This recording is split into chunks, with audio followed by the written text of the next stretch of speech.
Hello and welcome to the Trading Zone. I'm Joe Teague, portfolio manager here at Equity Armor Investments. And with me, of course, is Brian Stutland, also portfolio manager at Equity Armor Investments. Brian, how are you doing? Good, good, good. I thought I'd wear my World Series sweatshirt from 9 years ago. This weekend reminded me it was almost a replay of that, except for the fact that the Blue Jays couldn't finish it off and come back in extra innings, unlike my Cubbies did in 2016. So I figure I'd wear that to honor it. Well, man, what a heck of a World Series that was. So fun to watch and see that That's been play. a long time. It was incredible. Yeah. So that was a fun one. But now we're back in business. We're jumping back in the markets here, Joe. What are you seeing this week? Yeah, well, let's jump into it. You know us, we love talking volatility as former VIX market makers. Let's take a look at what the VIX is doing to kick off the week. We're getting a little bit of a lively action here. Volatility had maybe a modest shakeup midweek last week. Of course, the Fed coming out talking about, well, obviously they cut interest rates. They're talking about ending quantitative tightening. Markets still kind of shook up a little because the Fed was maybe hawkish on the number of rate cuts we have going forward. That said, the market's still pricing in some rate cuts as we stand here today. And maybe that's the right balance for the Fed to take.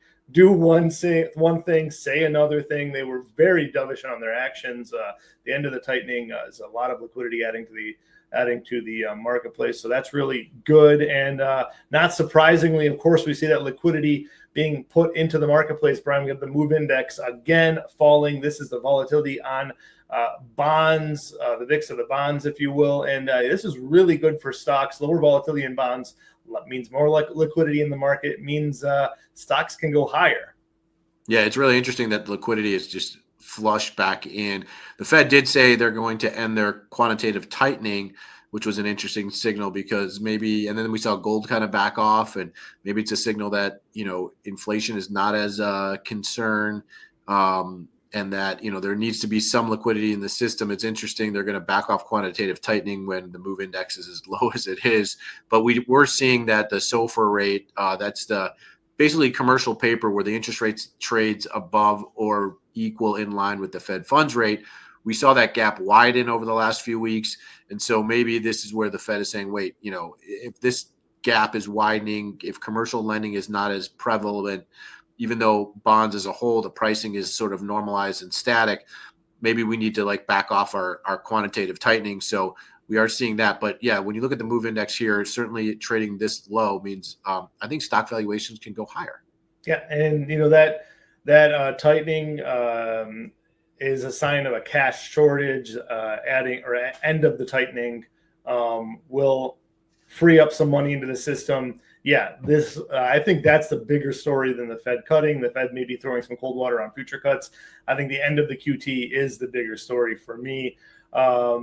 Skew having a little bit of a more subdued reaction than the VIX. The VIX kind of a sharper bounce back last Friday. The skew is kind of wishy-washy, still really low here on the skew. Maybe kind of a sign that the skew is comfortable here, and the rally definitely can continue. For me, though, it's still a sign of volatility on the lower end of the range. Still could have a big pop to the upside if the market doesn't go the way that investors think it will. Yeah, I still think you need to take note on the skew. The fact that it's down this low hasn't really come off the lows that much as the VIX has. Maybe an indicator that traders are willing to sell some puts on the downside. We got reports, Berkshire Hathaway earnings this last weekend. The cash pile continues for them. One thing that doesn't indicate about their cash pile is, are they selling puts against the cash pile in the market? That we don't know, and that I believe they probably are. And that's probably why the skew indexes remain somewhat low. They're obviously a big player in that short put insurance part of the market. When you buy a put, you're buying insurance on the downside of the market. So when you're selling it, you're willing to accept that you have to buy the market no matter how low it goes. And that's a way sort of for them to enhance yield on their cash. And I wonder if they're doing that. Obviously, that's speculative on my part, but that's where we see it. And that's where maybe the skew index gets pushed lower because they're selling those puts and traders are taking the value of those puts down as they buy. I would assume that's the case. Of course, we know Warren Buffett is a big fan of selling insurance. So it makes sense to me that is exactly the case. I definitely speculated about that on our blog. If you didn't read that this morning, make sure to check it out at equityarmorinvestments.com. Check out the Ripple Effect blog. Make sure to subscribe for updates as well. Really good insights you'll see about volatility and market action. Get it ahead of get it when the news comes. And anyways, here is the VIX futures skew, the red line here, Brian, on top. The current curve is higher than it's been lately, and that makes sense. Of course, we're coming into the fourth quarter. The fourth quarter, a more volatile part of the year than in the summer months, obviously. So it makes sense that we are increasing in volatility. And I just want to say, we're kind of gearing up the end of this VIX talk here, Brian. When we're looking at the rest of the market, we're just kind of in a cycle here, and there's a lot of fear out there that people are talking about it. But yeah, I don't know if you took your kids out trick or treating, Brian. Did you and Xander go out trick or treating at all, or is he too big for that? Goes with his friends. No, I think we're heading on the last maybe year of me taking him out, maybe one more after that. So it was kind of fun to experience that, soak that up. And by the way, trick or treating for my kids as boys, they like just running to houses to pack up as much candy as possible. So it's not a trick or treat walk; it's more of a run pace. That was Abby. She was just like, and she didn't do it very efficiently either. I would have figured like going house to house would have been more efficient, but she zigzagged across the street each time. And I couldn't really corral her to try to get her to go a more efficient route. But she got her calories in, and she burned them through. Yeah. I did too, actually. So I think I lost a couple pounds on making that. Oh, wonderful. It was good. That's good to hear. But anyways, it's fun to have the little spook, the little scare for Halloween. I think it's a fun part of childhood, but I think it's something that our brains just kind of hardwire into us, that we gravitate towards spooky things and scary things. And as adults, it's no different, Brian. Like, we read scary news, like we like scary movies. It just seems to me like if there's a headline that bleeds, it's more likely to sell more. And that's just the case, of course. We all know this with stocks. And even though, we're in this beautiful, wonderful rally here, it just feels like scary. It feels like we're in a bubble. And maybe we are in a bubble. I can't really tell you for sure. It seems like we're in a bubble. But if we're in a bubble, there could be a few years of outstanding returns in the bubble. So maybe the bubble is going to turn around tomorrow, and then we're going to lose it all. Anybody's guess, but I'm leaning on the side that we are in the very early stages of the bubble, and we're going to watch this thing inflate over the next coming 2 or 3 years here, which just coincides with this chart. So mark there and get to the high in like June of 98. So even until like the first really emergency rate cut, what does that look like? Is that like 100% return on the market during that time frame? Yeah, I mean, a hair under 1,500, and where we are here, given this area, let's just call it 750. So yeah, you can call it 100% return. Oh man! So you stay in the market, you double your money. But along the line, there's 1, 2, 3 little 4, and then there'll be a major carpet shakeout where you need an emergency rate cut. So it's not going to be an easy double your money along the way, but one where I would want to kind of stay in it. But valuations are crazy high, aren't they, Joe? They're crazy high, but they're still climbing. Now, I saw OpenAI is looking at potential public offering valuations. They're a company that doesn't make a ton of revenue. I'm not really sure where it's at, but I think it's like it's not double-digit billions for sure. I'm not even sure it's $1 billion in revenue, but they're a company that is going to be valued at right now $1 trillion, over $1 trillion if it went public. So that's kind of where the bubble narrative starts to play out. But that hasn't happened yet, Brian. It's not public yet. It's not going to be public maybe until the second half or fourth quarter of next year, or maybe even it's a 2027 story. And then you go alongside OpenAI and see who else is going to be going public with it. This is still a very early part of the story. And if you go back to the .com era, you really started to see it spread out with the public offerings in the very late 90s. You really started to see this bubble out in the late 90s. Yes. So far, a lot of the spending before OpenAI has been the Microsofts, the Googles, the Amazons of the world, companies that are very rich in cash. They're spending money, they're earning money, they're earning money faster than they can spend it. It's not really a debt problem. Now we're getting into some OpenAI money that's being spent, and it's coming on leverage. Really, they get a check from NVIDIA buying some of their company that values them at $500 billion. They take that $500 billion, they get a loan, they write a check to Oracle. Oracle turns around and buys some NVIDIA computers. So it's really we're starting to see the early stages of that. But for me, this is very, very early. It's not, these projects haven't even been built yet. So we're just looking at this thing start to filter out through the system. Well, this is one thing about the valuation side of it when you think about it, though. Like an OpenAI and everything of the ecosystem around it, the cloud, the data, everything, the chips going in there. What's really happening is they are building a brain to a robot, and who cares what they earn, really? When I think about it, it's a matter of what are people going to pay to own a brain, right? They're literally building out critical thinking. Data analysis, all of that.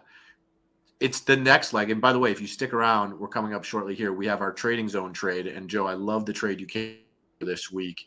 I think it's actually a very interesting play because I think this is really the next leg is let's take the brain, let's put it into place. And now let's try and figure out how to make money with the brain, right? And so what are you willing to pay to own sort of the central nervous system to the architecture that's going to be needed to sort of do things with that. And that will be the next leg. I think it's that next one on valuations where you have to look forward on some of these other companies in the concrete and how some of the efficiency in our world economy is going to play out when we have a sophisticated central nervous system analyzing and employing this stuff. So valuations could mean nothing, as strange as that sounds. And so it can go higher. It does matter. It does matter, though, when you have debt and you have to repay that debt. You have to earn money back to finance that. So there is a bit of a risk there when you're financing your projects on debt and you're not paying that off. So that absolutely is a risk to me. That is a risk, and that's probably why the VIX, a floor of 15 or 16, like we talked about volatility before, it seems to be holding steady there. It's why the skew index, when we talk about that and the level of put buyers in the market start to come in at some point when it's too low, because there is risk. There is debt risk continuing to build in the economy right now, whether you think valuations are appropriate or not. So I'd rather not turn the story about valuations, but about debt risk. I think that's what it's always about. And so can this continue? Yes. But do you worry about the debt level payoff? Yes, you worry about that too. Yeah, but I love the infrastructure build out, getting us ready for this next wave. But if you go back to the .com parallel, like we had this huge infrastructure build out, right? We got ready for the .com. We had this huge blow off top, and it kind of took 5 years for it to really materialize. And it was great that we built that. It was great that these companies sacrificed themselves so that we could live. It was great that we have, sacrificing of, the Netscape so that Apple could build their mega phone and just turn the world into the what we are today. So just need to keep that in mind. We could get to this pinnacle and then have a blow off top, and then AI will turn on and we'll really figure out what's profitable, what's not. What are these great tools we can use with it? Do you know any portfolio managers that manage long stocks and long volatility in case this happens? It's a great question. Make sure to check out equityarmorinvestments.com. Take a look at all of our offerings. Yes, as former VIX market makers, having firsthand knowledge of how the VIX reacts, having firsthand knowledge of of how the stock market reacts. I've been in love, same with you, with investing my whole life, just watching the stock market. I'm just a firm believer in America and capitalism, and give the market a long enough period of time, it's going to be higher. I also know that while it's going higher, there's going to be extreme periods of volatility. People don't get the VIX. It's an asset class, but it's not like stocks. It's not like bonds you can just buy and hold, forget. It's something that needs to be managed actively. It's something you need to say, hey, it's cheap today, I should own more, or it's expensive today, I should sell it out and buy some more stocks, because great news, when volatility is high, stocks are on sale. Yeah. Well, before we get to our trading zone trade, which, by the way, you can subscribe. Joe mentioned equityarmorinvestments.com. Go there, check it out. You can get these trades dropped right into your mailbox, updated as we change and go about. You can even contact Equity Armor if you want somebody to manage that position for you. But before we get to that, Joe, anything in the charts that you see interesting this week? Sure. Yeah, just real quick, want to run down some of the major indexes. S&P 500 hit an all-time high, had some great earnings. Google, I think my favorite company right now, just leading the charge, saying, hey, we should have a higher valuation. We're past some of the regulatory risk. They proved that search is still profitable. They're using AI to get people to search more, if you can believe it. Also kind of using AI to have more profitable, more targeted and direct advertising. So they're leading the way in kind of profitability of AI. It's not in people paying for talking to a chatbot assistant. It's kind of using the AI tool to make their business more profitable. I think that's going to be a catalyst for other companies to do the same. The NASDAQ, no surprise, same, just a little bit more volatile here. Semiconductors, NVIDIA leading the way. All of these big companies that are reporting earnings, they're not slowing down their capital expenditures, Brian. They're increasing it. They're doubling down. They're tripling down. They're seeing the future. It is AI. They're going to need chips. They're going to need data centers. In about 2 minutes, we're going to have our trade of the week. It's going to be related to that. Believe me. Diving deeper, we have the Mag 7 index. This is, I think it's hitting an all-time high, very close to it right now. Just fantastic performance. Amazon, big winner today. Just more good news for Amazon as their cloud performance was better than expected. I think that's really important right now. If people are building data centers, that we're going to need to see some profitability in these data centers. So great news for the market that Amazon's cloud business was a nice beat. Yeah, definitely. So anyways, let's get to it. Palantir is going to be reporting earnings, and I think we've been talking Palantir for 2 years here now, Brian, how much we love this company. It's been a great addition for us, for our clients, but it's just been something we've just have not wanted to trade, just kind of held it as we watched it have this meteoric rise here. We've very, very briefly, I think it was in here, one of their earnings, we took a very quick protective put short where we bought a put and closed it out right after that on one of their earnings. I'm just in love with this growth. I see no reason to step in the way here.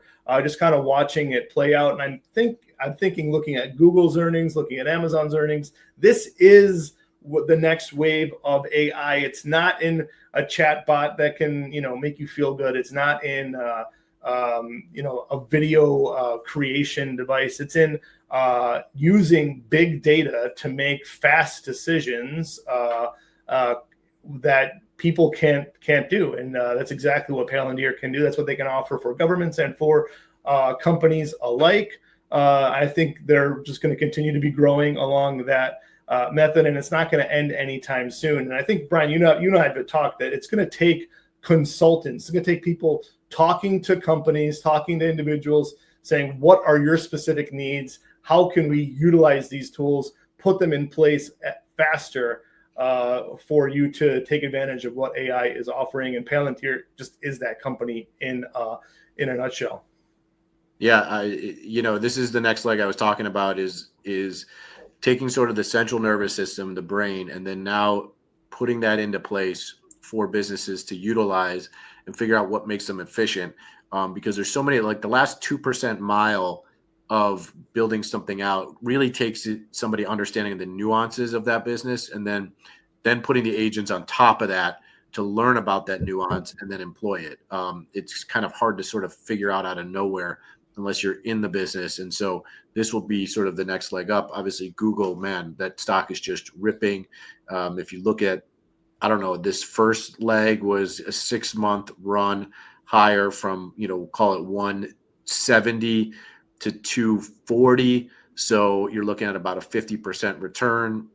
Maybe the next leg is like the next 4 months with a 30 or 40% return. So, it's well on its way for that next run. Yeah. So bottom line is this is a company that, was around, by the way, in the .com era, was one of the peakers in the I traded. .com era. In fact, as a specialist unit, that was actually the number one pit in the CBOE was Cisco and Oracle. Were in the same trading pit, options on those. We made markets in those. We were the lead market maker in there. I remember that very clearly. And so this is interesting that this stock is sort of experiencing a breakout. You got a trade on this, Joe? Oh, 100%. And it's same with Oracle. It's kind of having a second life here, but Cisco has been kind of like the roads, a connectivity of the data center build out. Of course, NVIDIA, maybe the brain or heart. I'm not sure which one metaphor you want to think. Probably the brain is going to be. But connecting it all together and having it secured has been Cisco, and they are the networking powerhouse. They have a moat. And they have also kind of solidified that moat by buying a company a lot of people thought was extremely overpaying, buying a company called Splunk. They paid $28 billion for it last year, which was about, back when Palantir was valued around $40 billion. They bought a company, Splunk, and Palantir has had this phenomenal growth. Now we're maybe 400 billion. I'm not even sure. We're maybe 500 billion right now in Palantir. And they offer a similar data analytics company. It's going to be a networking analytic cybersecurity version of it, but that is something that people will need as these data centers build out for sure. So as these data centers build out, they have the software that goes into their networking, which people are not going to be able to live without. It's kind of the same way that NVIDIA has the software that goes into their AI chips, which are just miles ahead of their competition. So I think they have this moat. We know the data center build out is coming. It's not going to happen without Cisco. Yeah, I do like the stock. I think it's something that maybe Joe and we've been kind of like tooling over whether we add this to our portfolio of names that we buy for clients, just as an outright stock buy. If I was an option trader, I think there's an option trade to be had here if you don't want to buy the stock. But this is something we're probably consider adding. We had a huge winner in our portfolio on Electronic Arts, that company being bought out. And so we need to deploy some new capital. This is maybe one area to sort of put that over. Making a new all-time high, kind of touching, retesting the all-time high, but prior to that and then going, pretty encouraging for the stock, I think. Yeah, 100%. I view this as a critical support line. I don't think I'd want to own it below here. So it's kind of where I am designing this trade. It's just simply a long call, Brian. Yeah, I'm just saying, hey, I want in.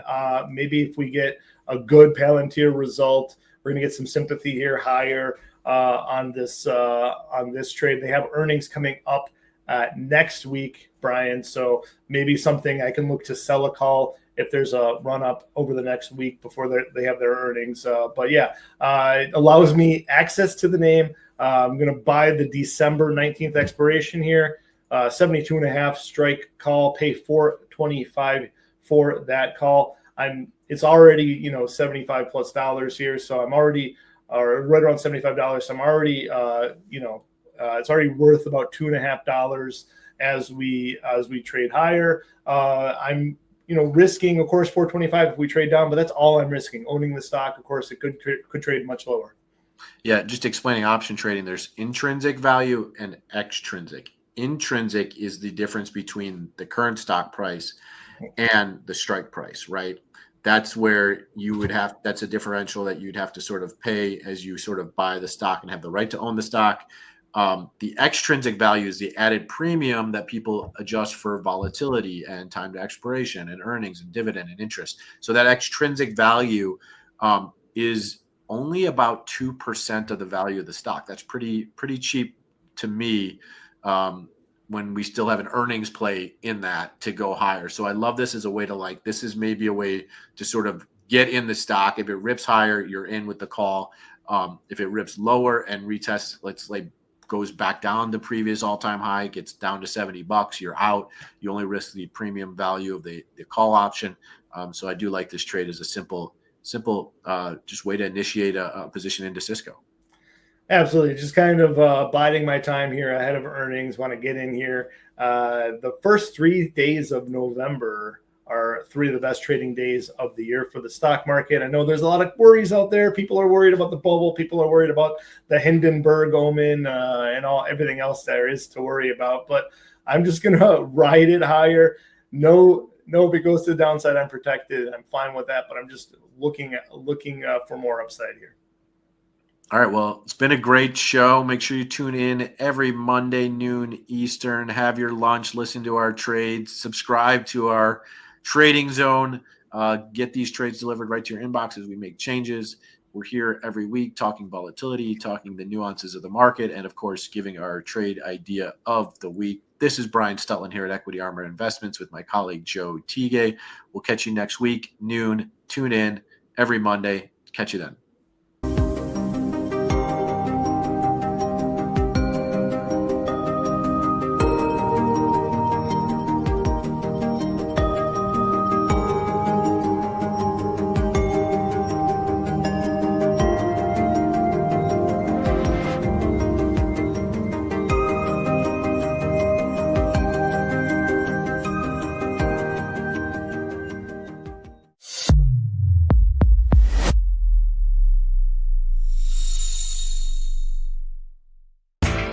You know how the financial world goes. Here comes the buzzkill. Please make sure to take some time to read this boring disclaimer. We will owe you one.